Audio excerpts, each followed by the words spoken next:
Un parti politique, c'est aussi un groupement de personnes qui partagent des valeurs plus ou moins similaires. Alors, je dis pourquoi plus ou moins similaires, parce que comme dans une famille, tout le monde peut avoir une idéologie générale qui est identique, parce que l'éducation a fait que, mais chacun a ses sensibilités propres.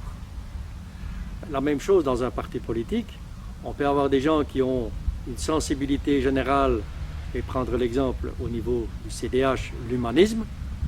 L'humanisme, il peut aussi être présenté de manière un peu plus ou moins radicale, suivant la conception que chacun peut avoir de la société. Donc, on a ça dans les partis politiques.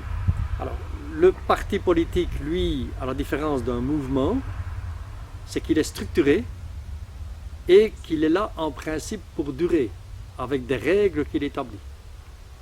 Dans un mouvement, on entre plus et en sortir. On adhère à quelque chose dans un mouvement de manière intellectuelle et personnelle. Dans un parti, on sait qu'on est dans une structure. Alors, les structures, et ça c'est pratiquement identique pour tous les partis, des structures locales, des structures d'arrondissement. Je parle de la Belgique ici, les arrondissements. On a les structures provinciales, les structures régionales et nationales. Il y a toute une hiérarchie et il y a les élections, etc. Dans un mouvement, ce n'est pas nécessaire. Un mouvement, on peut avoir, d'ailleurs aujourd'hui, si mes informations sont bonnes, il y a un mouvement qui s'est mis en place de réflexion sur la politique à mener en Wallonie. On y a retrouvé des membres de différents partis qui ensemble ont décidé à réfléchir à ce que pourrait être une politique plus cohérente demain. Voilà, donc on est sur des conceptions différentes, donc le mouvement et le parti politique lui-même.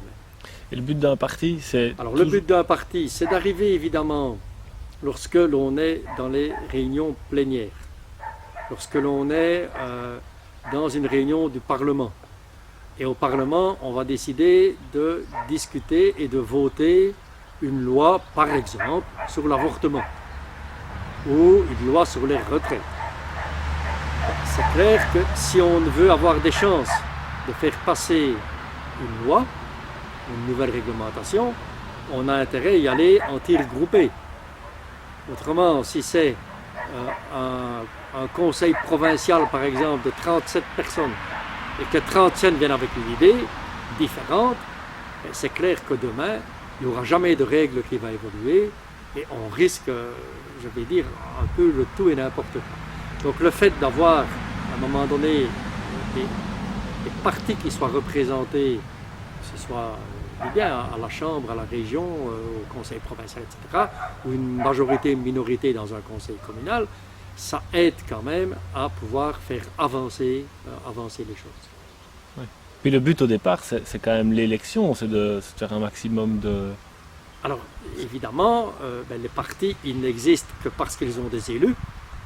Et ils ont des élus, évidemment, qui sont en principe des personnes qui sont d'accord avec la ligne du parti, avec les grandes lignes du parti. Puisque j'ai parlé tout à l'heure de sensibilité, donc c'est qu'ils sont d'accord avec les grandes lignes du parti. Mmh.